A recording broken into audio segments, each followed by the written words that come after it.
Nós estaremos fazendo algumas exposições no decorrer dos dias, nas quartas-feiras, sobre o Salmo 119. O Salmo de número 119, levando em consideração que é um capítulo, é um salmo, é um cântico, mas é um capítulo da Bíblia. É o maior capítulo, composto por 176 versículos. Eu vou repetir a leitura, porque já fizemos, do verso 1 ao verso 8. Bem-aventurados os que trilham caminhos retos e andam na lei do Senhor. Bem-aventurados que guardam os seus testemunhos e o buscam de todo o coração. E não praticam a iniquidade, mas andam em seus caminhos. Tu ordenastes os teus mandamentos para que diligentemente os observássemos. Tomara que os meus caminhos sejam dirigidos, de maneira a poder observar os teus estatutos. Então não ficarei confundido, atentando eu para todos os teus mandamentos. Louvar-te-ei com retidão de coração quando tiver aprendido os teus justos juízos. Observarei os teus estatutos, não me desampares totalmente.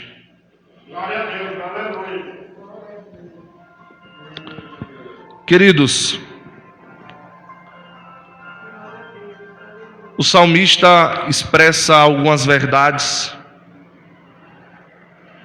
fundamentais para as nossas vidas. Irmãos, pode sentar. A princípio, no primeiro verso, ele usa, no primeiro e no segundo verso, duas expressões que não irão se repetir no restante do salmo. É como se fosse o cabeçalho deste cântico. O salmista está elogiando a palavra, a lei do Senhor. O salmo de número 119 é um salmo de elogio à palavra. O salmo de número 119, o salmista, aquele que compôs este salmo, ele tinha o intuito de enaltecer a palavra. De fato, nós vamos entender que a Bíblia não é importante porque eu digo que ela é importante. A Bíblia não é importante porque teólogos dizem que ela é importante. A Bíblia não é importante porque os reformadores dizem que ela é importante. A Bíblia é importante porque o próprio Deus deixou registrado a importância da sua palavra. O salmista estava divinamente inspirado quando verbalizou e registrou este cântico. Nós não valorizamos a palavra como os antigos. O livro dos Salmos é o maior livro de toda a Bíblia. O maior capítulo de toda a Bíblia está no livro dos Salmos, e é exatamente o Salmo de número 119.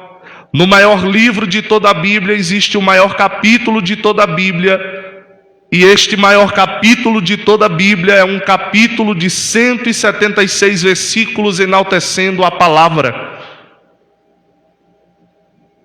A pergunta: o que devemos pregar? A palavra? O que devemos cantar? A palavra? Que conselhos devemos dar? Os conselhos da palavra. O que guia os nossos caminhos? A palavra. A palavra é absolutamente tudo que o crente precisa para caminhar.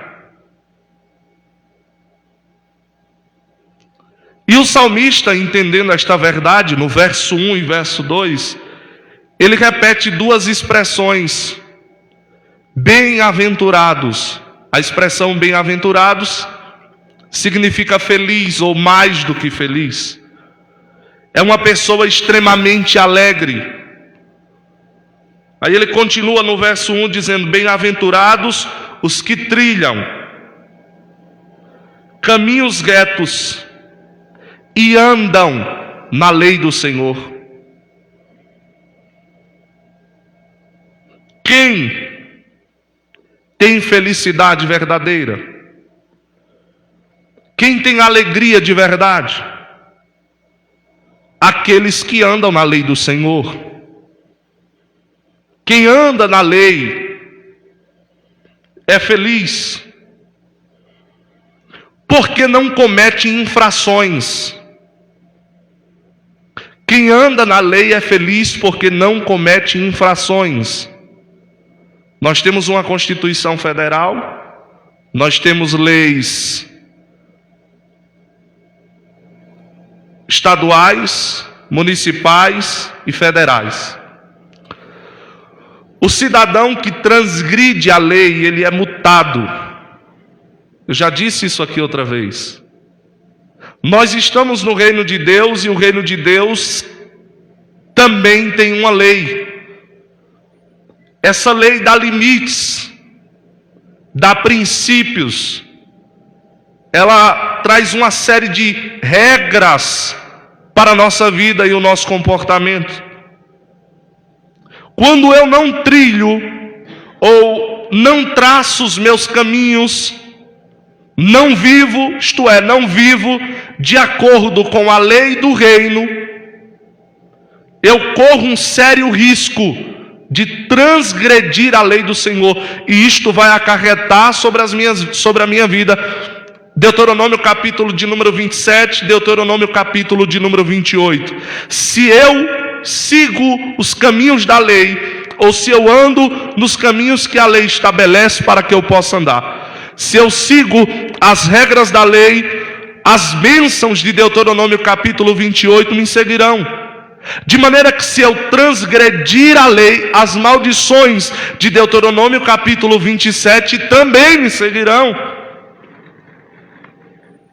Para quem é a bênção de Deus, pastor? Para quem anda na lei do Senhor. Para quem respeita os princípios contidos na palavra. Tem crente, irmãos, que quer viver uma vida desregrada. Tem crente que quer viver cometendo delitos, e ainda assim quer a bênção de Deus. Tem crente que diz: eu não tenho paz, eu não tenho alegria, eu não tenho felicidade. Então tem algo de errado. O erro nunca vai estar em Deus, o erro sempre estará em nós. Somos sempre nós que quebramos a lei. Adão quebrou a lei no Éden. Deus disse: de toda árvore do jardim comerás, menos da árvore do conhecimento do bem e do mal. Dessa você não come. Lei, limite, regra. A Bíblia diz que o homem é tentado pela serpente. O homem e a mulher pecam, transgrediram a lei e automaticamente foram punidos pela lei que transgrediu. Porque a lei, queridos irmãos, ela serve, se nós a cumprirmos, de bênção para nós. Irmãos, ninguém é prejudicado. Se numa via, ele está andando numa via e tem lá uma plaquinha 80 km por hora, tem outra plaquinha proibida ultrapassagem, tem outra plaquinha curva à esquerda ou curva à direita, ninguém é prejudicado se seguir os sinais de trânsito, porque quem colocou aquelas placas analisou o caminho por onde nós estamos passando, e tem deles que nós nunca havíamos passado. Fez ultrapassagem no lugar que não deveria fazer, bateu porque o outro que vinha na sua contramão era ruim? Não, você que transgrediu indo para a mão alheia.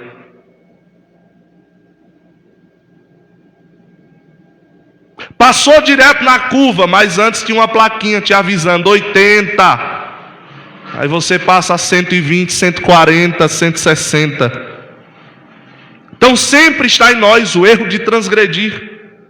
Mas o crente que vive na palavra e que ama a palavra, ele tem alegria no seu coração, ele tem felicidade na sua vida, porque a palavra de Deus gera dentro dos nossos corações um sentimento de alegria, de felicidade inigualável. Por isso que o salmista diz: bem-aventurado é aquele que anda na sua lei, porque quem anda na lei não transgride. Quem anda na lei não peca. Ih, pastor, mas eu peco, eu também peco. Só que uma coisa é você errar porque quer. Outra coisa é um acidente, sim ou não? Acidentes são imprevisíveis. Se você soubesse que ia acontecer um acidente naquele dia, você não teria saído de casa. Então é algo imprevisível. Existem pecados que são imprevisíveis. É diferente de um pecado premeditado. Um adultério não acontece da noite para o dia. Um adultério é um pecado premeditado. Quem adultera não adultera do nada. Há um período de tempo em que o mesmo está investido naquilo. E aí Jesus disse, não é? Porque no Antigo Testamento o adultério era considerado o ato consumado. Aí Jesus disse: não, aquele que olhar para uma mulher e desejar já adulterou. Jesus foi radical demais? Não. Jesus simplesmente estava dizendo que você só não adulterou, não cometeu o adultério porque não teve oportunidade. Mas o adultério já está dentro do coração. A primeira oportunidade, e as oportunidades somos nós que criamos.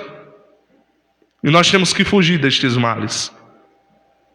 Através de quê, pastor? Da palavra. Porque a Bíblia diz: não adulterarás. A Bíblia diz: não furtarás. A Bíblia diz: honra teu pai e tua mãe, para que se prolongue os teus dias. Então nós não podemos quebrar. Agora, não podemos quebrar se conhecermos. Não podemos, na condição de crentes, viver uma vida de ignorância a respeito da palavra. Crente que não lê a Bíblia vive de forma desregrada. E não sabe por que tanto problema, é porque não ama a palavra, não lê a palavra, não medita na palavra. Tem tempo para tudo, mas não tem tempo para a palavra. Verso 2, ele diz: bem-aventurados os que guardam os teus testemunhos e buscam de todo o coração. Olha aí.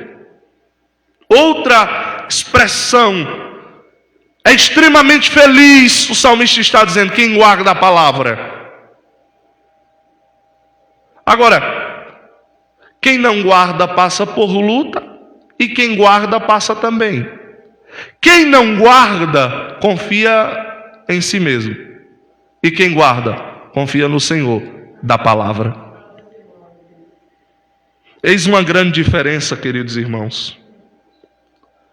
Mas veja só, o conselho é guardar a palavra. No verso 11, o salmista disse: escondi a tua palavra no meu coração para não pecar contra ti. Porque quem guarda a palavra não transgride a palavra. Está atrelado ao verso 1 e ao verso 11 do Salmo 119. A ideia de guardar a palavra é um princípio importante para todos nós. Não é de agora que esta ideia é ressaltada. Você lembra quando Josué substituiu Moisés? Josué capítulo de número 1, verso de número 8. Veja o que diz a palavra do Senhor: não aparte da tua boca o livro desta lei, antes medita nele de dia e de noite, para que tenhas cuidado de fazer conforme tudo quanto nele está escrito, porque então farás prosperar o teu caminho, e então prudentemente te conduzirás. Quem vive na prudência, pastor? quem guarda a palavra. Foi um princípio para o substituto de Moisés, Josué. Olha, o segredo de Moisés ter liderado bem este povo foi simplesmente dele ter guardado a palavra, meditado na palavra e praticado a palavra. Qual o segredo de ter alegria, de ser feliz, de ser uma pessoa realizada na presença do Senhor? Guardar a palavra, meditar na palavra e praticar a palavra. Há outro conselho bíblico para todos nós. Livro de Esdras.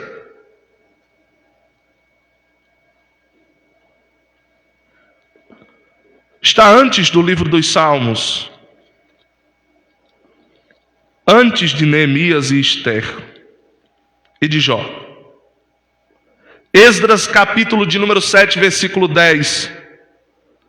Olha o que Esdras, olha a atitude, olha o exemplo.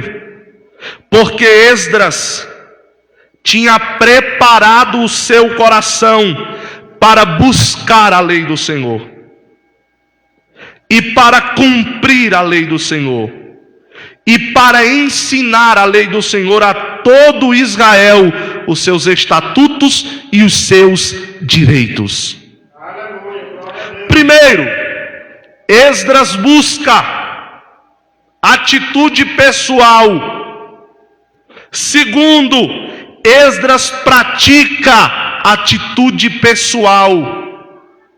Terceiro e último lugar, Esdras ensina. E nós temos que entender aqui que a maior exigência da parte daquele que vai ensinar, há uma maior exigência da parte daquele que vai ensinar. Porque não basta buscar, tem que cumprir. O que a Bíblia está dizendo? Não basta conhecer, tem que viver. Então, Esdras não busca para ensinar, Esdras busca para viver. Eu não vou buscar a palavra porque quarta ou sexta ou domingo eu vou ter uma oportunidade na igreja. Não, eu vou buscar a palavra porque eu preciso viver a palavra. E buscando e vivendo, só então vou poder ensinar a palavra. A maior exigência é buscar e cumprir. Então esses são conselhos bíblicos, queridos, que às vezes nós passamos por cima. Passamos por cima. Mas é buscar, e a expressão que o salmista usa é buscar de todo o coração. Deixa eu te perguntar. O esforço que você faz para ir buscar o seu alimento diário, né? Tem irmão que sai de casa às 5 da manhã, 4h30, vai trabalhar. Vai para o serviço, passa o dia todo, irmãos, e trabalhar em empresa é algo terrível, porque você é crente, mas tem lá 100, 200 pessoas que não são, e você está lá no meio. As conversas, na maioria das vezes, não são as conversas que você gostaria de ter. Você ouve o que não gostaria de ouvir, faz algumas coisas por exigências do emprego que não gostaria de fazer, está submetendo a muitas outras pessoas. Para que todo esse esforço? Para no final do mês você pagar suas contas, fazer sua feira, ter um dinheirinho que dificilmente sobra. Mas você faz todo esse esforço, sim ou não? Exatamente isso que a Bíblia está dizendo.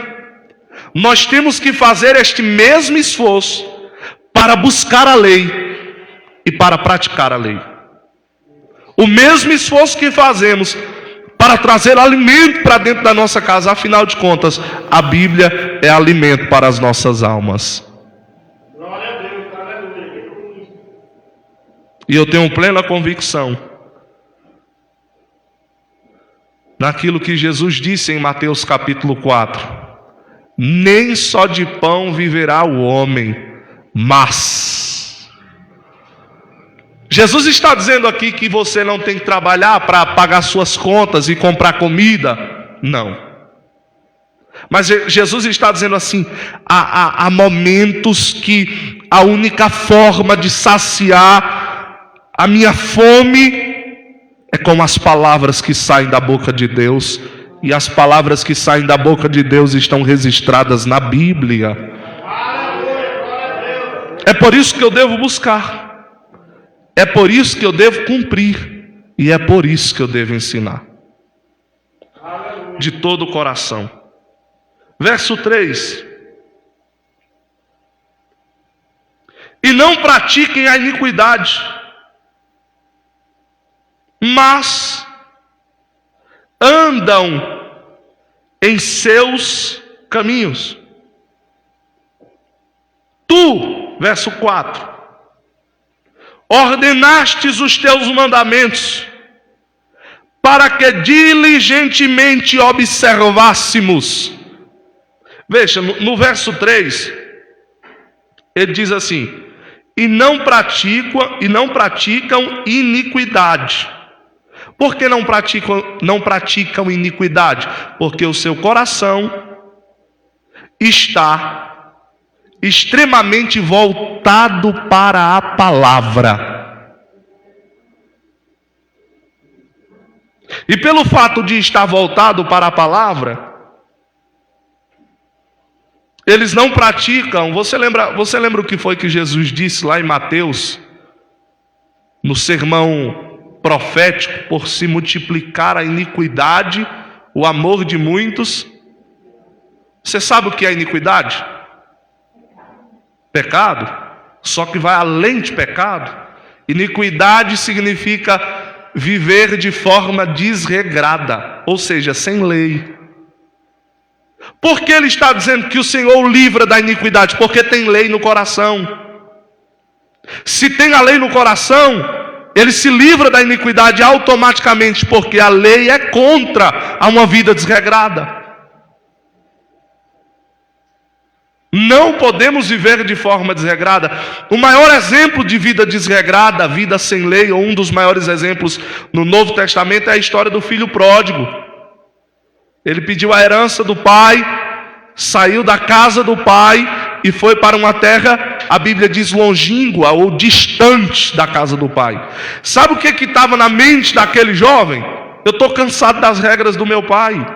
Eu estou cansado das normas que meu pai estabeleceu.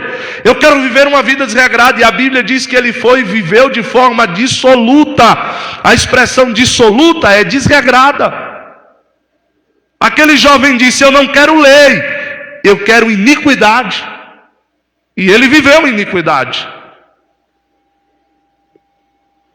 A iniquidade conduz o homem a um chiqueiro de porcos. E aí vem a funcionalidade da lei. A lei é uma arma extremamente perigosa nas mãos de um juiz irado, mas é um instrumento nas mãos de um pai que ama. O filho disse: eu não quero as leis do pai. Na volta, o pai, sendo ele juiz daquele filho, poderia muito bem dizer: não te aceito na minha casa, não quero você nem como um dos meus servos. Mas ele usa esse instrumento para mostrar o amor. O amor. É assim a nossa vida. Vivíamos como pródigo, de forma desregrada, dissoluta, distante do pai, sem leis, sem normas. O pai iria nos punir, porque ele é um juiz irado. Mas ele disse: eu vou usar a minha lei como instrumento de amor. E a lei foi personificada na pessoa de Cristo. Ele disse: eu sou o verbo. Eu sou a lei. Eu sou a palavra. É por isso que não vive em iniquidade aquele que busca a palavra. Tu ordenastes os teus mandamentos. Aí vem a questão aqui: para que diligentemente os observássemos. A expressão diligente aqui significa zeloso, cauteloso. Significa observar de forma minuciosa, atentando-se para os detalhes, com carinho, com zelo, com amor. Então eu observo os mandamentos do Senhor com zelo. Eu me recordo no livro de Atos dos Apóstolos, a gente fala igreja, não é? Mas era um grupo de pessoas que ouviu o Evangelho.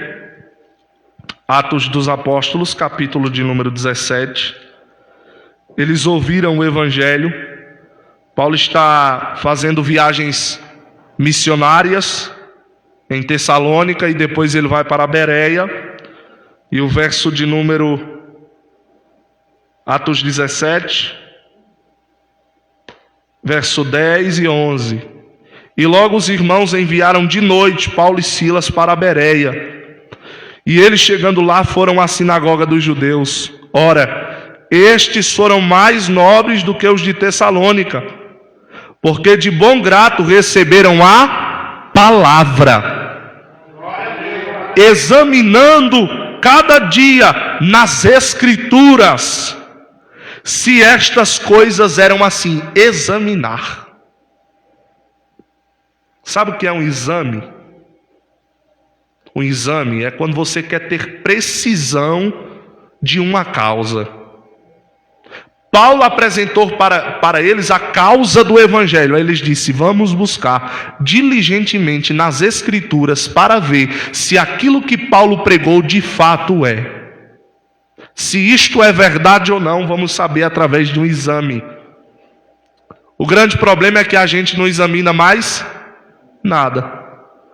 O que a gente escuta tá bom. Somos meros reprodutores daquilo que ouvimos.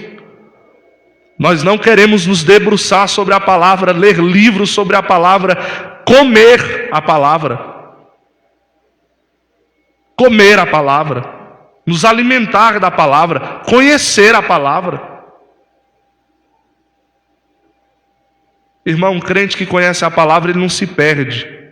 Por quê, pastor? Ele sabe o caminho. Por quê? Porque a palavra mostrou o caminho para ele. O crente que ama a palavra tem uma vida diferente. Porque o Senhor se revela através da sua palavra. Tem gente que diz: Deus se revelou para mim em sonhos. Deus se revelou para mim numa visão. Eu creio, irmão, que Deus pode fazer isso. Só que entenda, nenhuma visão, nenhuma revelação, nenhum sonho é maior do que a palavra. Tudo que você precisa saber sobre Deus está na Bíblia. Tudo que você precisa saber sobre Deus está na Bíblia.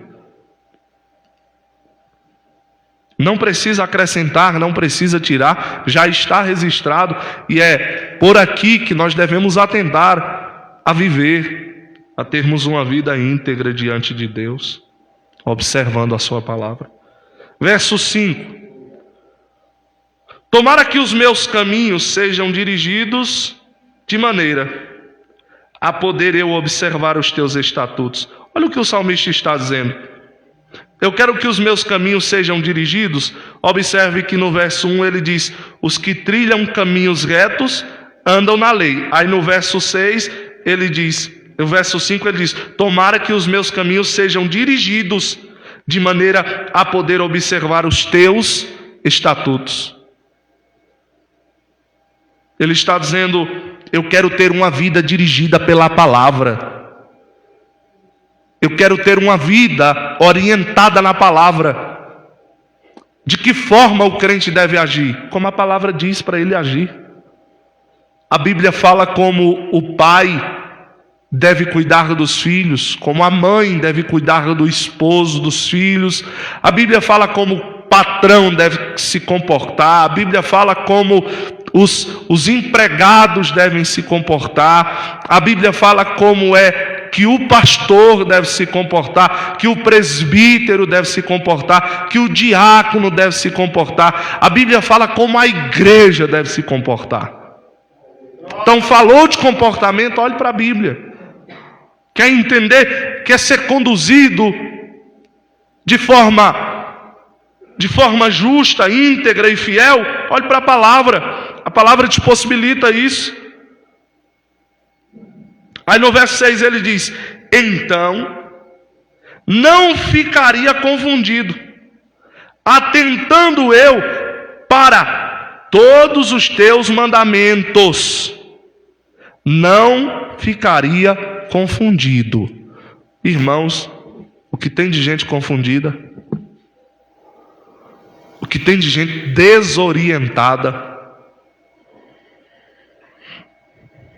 Por quê, pastor? O que tem de gente que se deu mal por conta de revelações, por conta de profecias, por conta de visões, por conta de sonhos. Repito, Deus se utiliza desses meios. Só que a gente sempre deve ficar com o pé atrás daquilo que não está registrado. É por isso que a Bíblia me ensina a julgar as profecias. Sim. A Bíblia me ensina a reter aquilo que é bom e rejeitar aquilo que não é. A Bíblia me ensina tudo isso. Então, crentes estão vivendo uma fé de forma superficial, se desviam da igreja por qualquer coisa. Estão confundidos. Tem gente que chegou para mim e disse assim: é tanto pecado, é tanta coisa, eu acho que o negócio é ficar em casa. Confundido, confusão na mente. Porque ficar em casa não resolve o problema que eu vou encontrar fora de casa. Ficar em casa não resolveu nem a infecção pelo Covid, imagine pelo pecado. Todo mundo em casa, todo mundo foi infectado, todo mundo pegou e agora todo mundo está sendo vacinado e todo mundo corre o risco de pegar e a gente quer fugir do vírus, mas não queremos fugir do pecado. Eu vou repetir isso aqui. Queremos fugir do vírus, mas não queremos fugir do pecado. Se o povo tivesse a mesma diligência que tem, os mesmos cuidados, olha, meu Deus, tem tanta coisa, irmão, que eu vou evitar falar para não...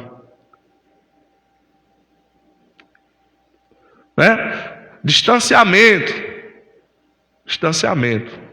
Para a questão do Covid, respeitam, né? Mas quando se trata do âmbito espiritual, olha, se você não se afastar, você vai... Não, aqui não... então quer dizer que se você se distanciar de uma pessoa, o vírus não te contamina. Mas se você não se distanciar de uma pessoa também por conta de pecados que podem te afetar, não, eu não vou ser contaminado. Será que você está blindado mesmo para isso? Será que se insistir em uma conversa, se insistir em uma amizade, se insistir em um relacionamento extraconjugal, será que isso não vai dar ruim? Será que você está blindado para isso? É claro que não. Claro que não. A Bíblia diz, Paulo disse aos Tessalonicenses: fugir da aparência do mal. Paulo disse para fugir do mal? Não, Paulo disse fugir da aparência. Paulo estava dizendo assim: não espere o mal chegar para fugir. Pareceu ser mal, sai fora. Corra, meu amigo, enquanto há tempo, porque senão o prejuízo será grande. Mas tem muita gente confundida com muitas coisas, confundida com escândalos dentro da igreja, com pregadores, cantores, pastores, confundidos com essas coisas. Mas assim, eu vou abandonar esse evangelho. Irmãos, o grande problema que eu identifico nessas pessoas é que elas querem culpar a igreja por algo que não foi a igreja que fez. Imagine, tem crente que sai da igreja e ele sai dizendo: aquela igreja ali não presta, povo não presta, pastor não vale nada. E tome lenha, tome lenha, tome lenha, tome lenha, tome lenha. Outros ficam dentro da igreja e falando mal da igreja. Porque essa igreja, os crentes saudosistas, né? Irmão, eu tenho uma agonia de crente saudosista. Crente saudosista é aquele que está na igreja, na mesma igreja, por exemplo, há 20, 30, 50 anos. E ele viveu muita coisa na igreja. Aí o tempo passa, as coisas mudam, não é? Porque a igreja de 2000 anos atrás não é a igreja de hoje. Se nós pegássemos os irmãos primitivos e colocássemos eles na pós-modernidade, era um choque de realidade. Se pegarmos os pós-modernos e colocarmos no período primitivo, choque de realidade, porque cada período é uma realidade a ser vivida. Aí os saudosistas ficam, não, porque a igreja era uma bênção, a igreja era não sei o que, a igreja tinha não sei o que. Aí a pergunta que eu faço é a seguinte: você continua nela? Continuo. Você continua na igreja e a igreja mudou? Mudou. Então quem mudou não foi a igreja, quem mudou foi você. Glória a Deus, aleluia. Somos nós que mudamos. A igreja sempre será a mesma. A igreja sempre será cheia do poder. A igreja sempre andará na palavra. A igreja sempre terá o poder do Espírito sobre nós. Irmãos, nada na igreja muda. Quem muda são as pessoas.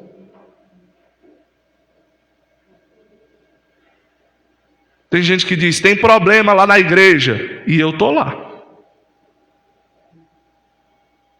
Bom, se tem problema naquela igreja e eu faço parte dela, o problema sou eu. E eu não vou resolver o problema saindo dela. Eu vou resolver o problema mudando dentro dela. Se eu mudar aqui dentro, acaba o problema, irmãos. Se eu, Gabriel Silva, se eu mudar, o problema acaba. Se você mudar, o problema acaba. Outro problema é que nós não queremos mudar, nós queremos viver como estamos. Estamos satisfeitos demais. Estamos criando confusão na mente. Muita confusão. Aí o verso 7 diz: louvar-te-ei. Melhor, queridos, deixa eu aplicar aqui. Muita confusão na mente. Aí, como eu já disse aqui outra vez, vou repetir. O bom pregador é sempre aquele que apresenta o problema e a solução para o problema, não é? Qual é o problema? Existem muitos crentes confundidos dentro da igreja com muita coisa que está acontecendo. Qual é a solução para o problema? Observar a palavra do Senhor. Jesus disse, passarão os céus e a terra, mas a minha palavra não passará, ela permanece sendo a mesma. Então, homens mudam, homens têm problemas, homens são indiferentes, mas a palavra não, a palavra é a mesma. Glória a Jesus. Aí vamos para o verso 7. Louvar-te-ei com retidão de coração, quando tiver aprendido os teus justos juízos. Olha o que o salmista está dizendo. Louvar-te-ei com retidão de coração, quando tiver aprendido a tua palavra. É isso que ele estava dizendo. E aí, a gente anda por aí, e o pessoal que se diz louvar, né, Lucas? O pessoal que se diz cantar, aí vai para as igrejas, atender às famosas agendas. Aí você diz assim, cadê a Bíblia? Não, mas eu sou levita. Que a maior loucura que inventaram foi dizer que os cantores e tocadores da igreja são levitas. Não são levitas, são músicos, são cantores. Levitas eram os descendentes da tribo de Levi. Eram aqueles que trabalhavam no tabernáculo lá no Antigo Testamento, no templo de Salomão, no templo de Zorobabel e posteriormente no templo de Herodes. Aí o pessoal, cadê a Bíblia? Aí cantam os hinos. Aí vem uns hinos com a pancada de heresia. É tanta baboseira, mas tanta baboseira nos hinos.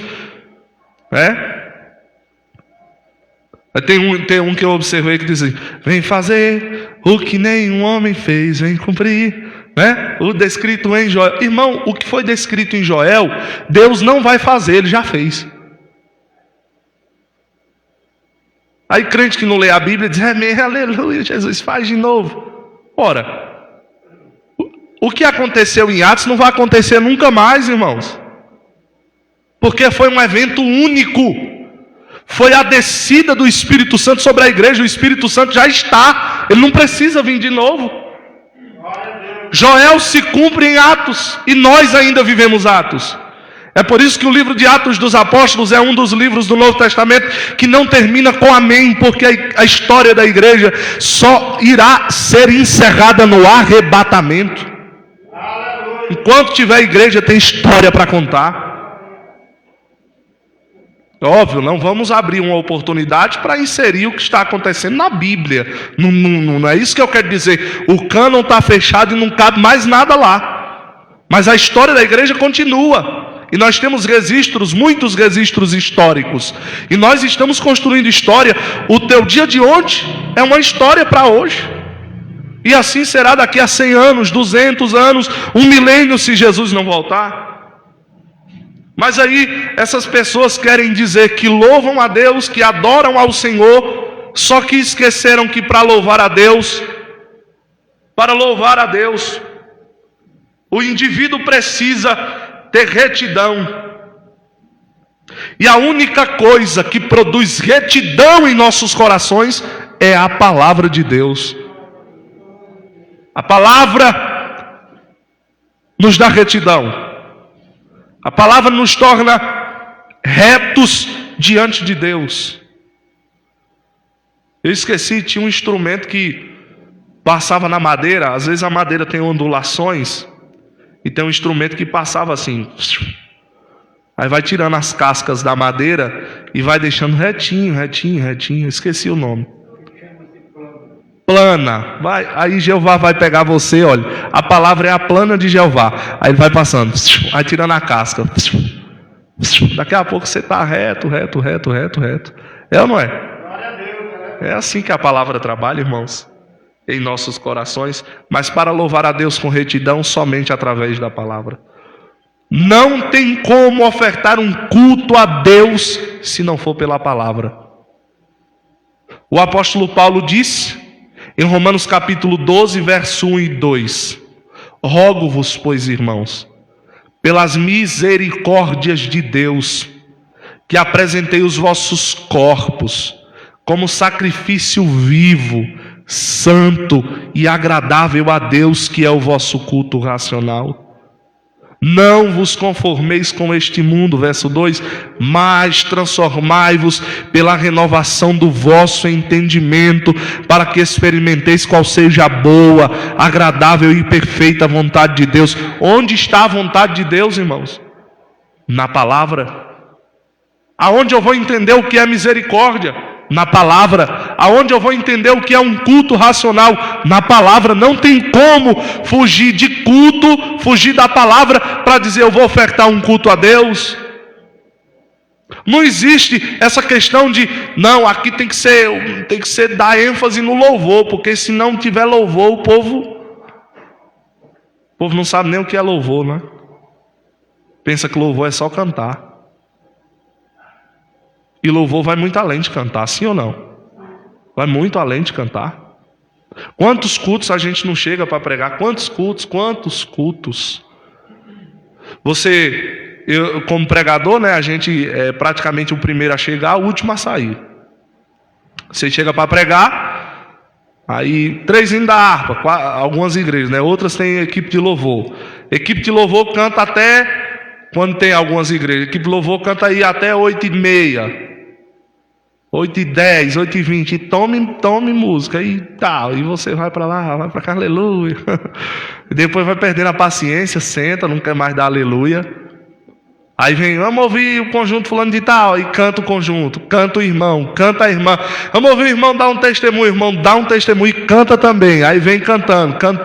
Quando é 9h40, diz, agora vamos para o melhor. O melhor?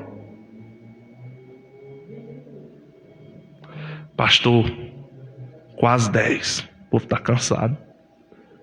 Prega aí. Não, o senhor tem liberdade para pregar. Irmão, se eu tivesse liberdade para pregar, 8 horas eu estava com o microfone na mão. Porque é automático. É por isso que eu coloquei o relógio lá no fundo da igreja, que ninguém vê a hora. Olhou para o relógio. Eita, meu Deus do céu. 8h55. Está na hora. Não é? Olhou para o relógio, tem que ir para casa. Aí chega em casa. Se chegasse em casa, irmão, jantasse, fosse dormir, não. Mas chega em casa, aí janta. Outros vão fazer janta. Aí come. Agora eu vou assistir. Aí assiste. Irmão, você já assistiu uma série? Eu já amanheci o dia assistindo uma série. 7 horas da manhã. Eu comecei, era umas meia-noite até 7 horas da manhã assistindo uma série que eu gostei muito na Netflix. Até 7 horas da manhã. Quando eu olhei para a janela, o sol estava brilhando. Aí eu disse, meu Deus. Mas num culto, deu 9 horas, a gente já está pescando. O irmão dá um grude o olho pesa toneladas e puxa. E quando o pastor diz assim, oh, amor de Deus, Pai, nosso amém, amém, aí o sono vai embora. Oxe. Estou pronto para ir para casa. Como é que a gente louva com retidão dessa forma, né? Fica difícil. Irmãos, observe, na maioria das vezes nós damos a sobra para Deus, sim ou não? Eita, meu Deus do céu. Olha, é o seguinte, no dia que você disser assim, não sei se eu vou, não venha não. Fique em casa. Porque se não for prioridade, se for para... Deus não recebe. Deus já rejeitou o seu culto em casa. O nosso grande problema, outro problema que nós temos, é pensar que o culto começa na igreja, é ou não é? Deus já rejeita. Tem culto que Deus rejeita em casa, quando a pessoa está saindo. Deus diz assim, não vai passar do teto. O aleluia, o glória a Deus. Então é melhor ficar em casa. Se eu perceber que o meu coração não está voltado para Deus, como diz a sua palavra, o salmista disse, alegrei-me quando me disseram, vamos à casa do Senhor. Só o fato de terem convidado Davi para ir na casa de Deus trouxe alegria no seu coração. E nós traz peso. Eita, hoje tem culto, misericórdia. Sexta tem culto de tarde, meu Deus, de tarde, de noite. Para que isso tudo? Domingo, meu Deus do céu, domingo. Às vezes pesam, não é? E aí nós passamos ao período dos crentes, os crentes domingueiros, ou então, você lembra na igreja católica tem 2 tipos de católicos: os praticantes e os não praticantes. Os praticantes estão em tudo. Tudo que tiver na igreja católica, terço dos homens, estão lá. Né? Vigília do seu, estão lá. Não sei o que, estão lá. São chamados de praticantes. E os não praticantes, eles vão numa missa no domingo, uma vez por mês. Quando vai? E aí, pastor, onde é que o senhor quer chegar? Isso aconteceu na igreja evangélica também. Os crentes que sempre estão no culto, tem gente que diz, aquilo é uma barata de igreja. Não é? Misericórdia. Deus não precisa que a gente esteja na igreja todo dia, não. É verdade, Deus não precisa, mas nós precisamos. Lembra de Asaf? Quando ele começou a olhar o caminho dos ímpios, porque quem não tem culto para ofertar a Deus, vai olhar a vida dos outros. Começou a olhar a vida dos ímpios, aí ele diz, rapaz, meus pés quase que foram.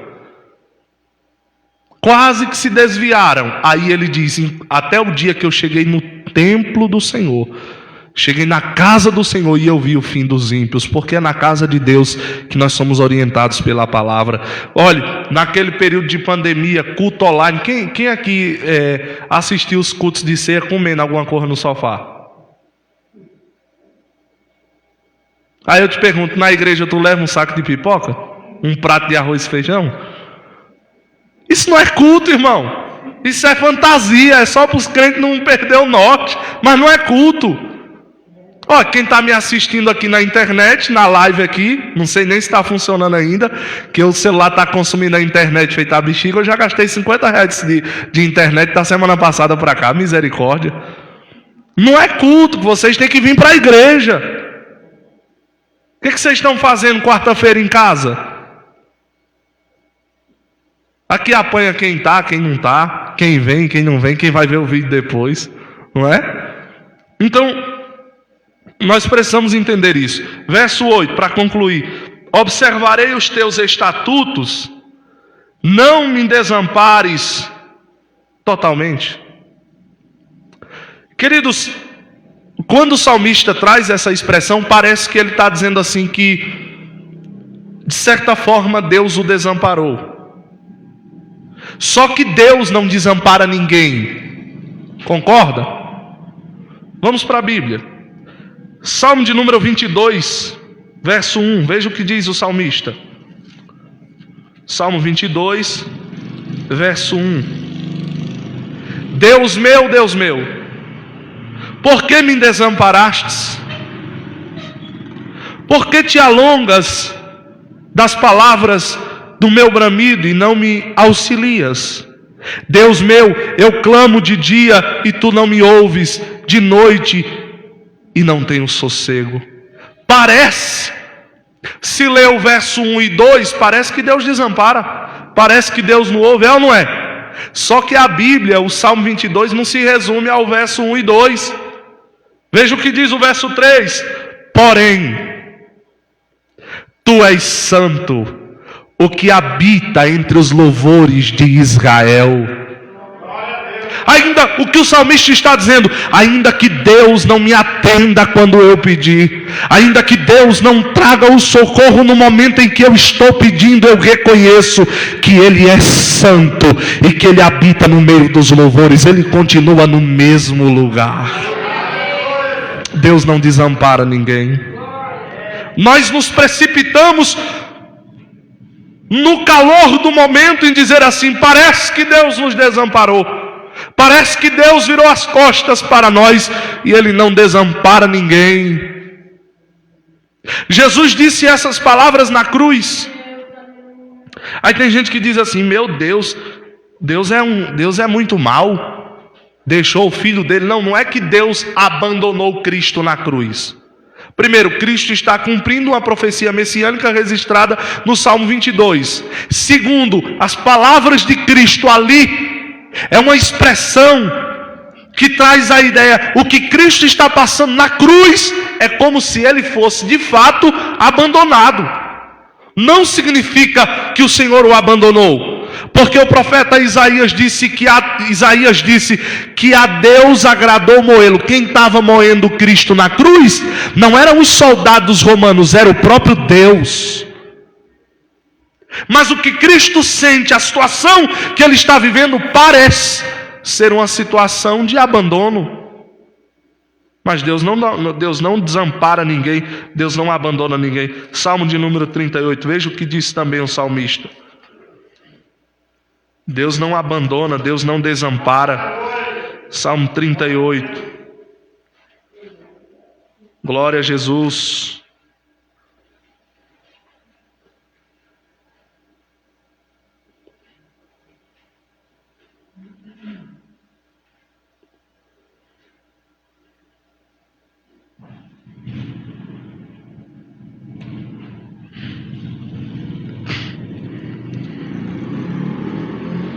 Salmo de número 37, queridos, perdão.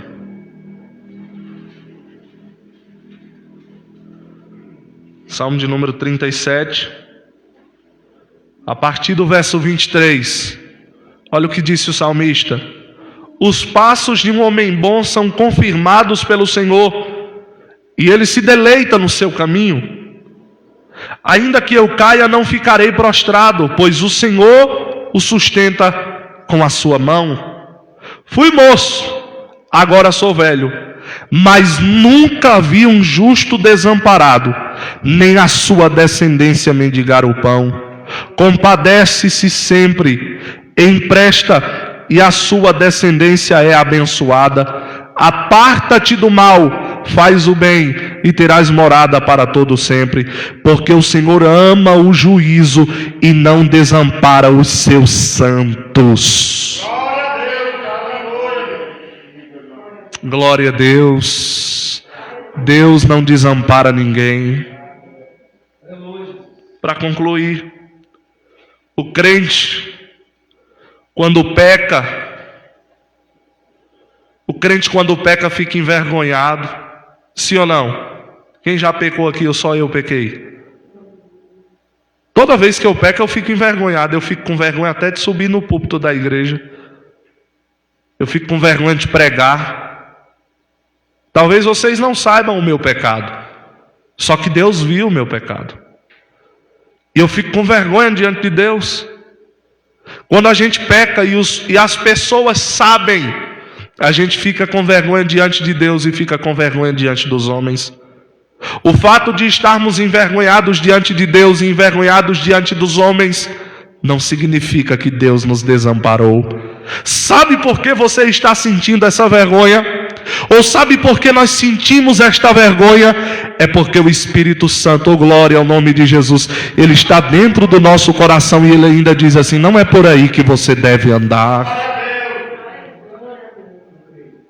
Se nós fôssemos perder o céu pelos pecados que nós cometemos, nunca nós chegaríamos lá. Mas nós vamos ganhar o céu pelo sacrifício que Cristo fez pelo nosso pecado. Ele diz: ande na lei. Ele sabe que um dia, ou mais cedo ou mais tarde, eu vou transgredir a lei, eu vou falhar. Aí Cristo diz: fica tranquilo, a consequência virá, mas a maldição da lei eu já tomei sobre mim, preguei ela no madeiro e te justifiquei diante do meu Pai. Deus não desampara. Deus não desampara.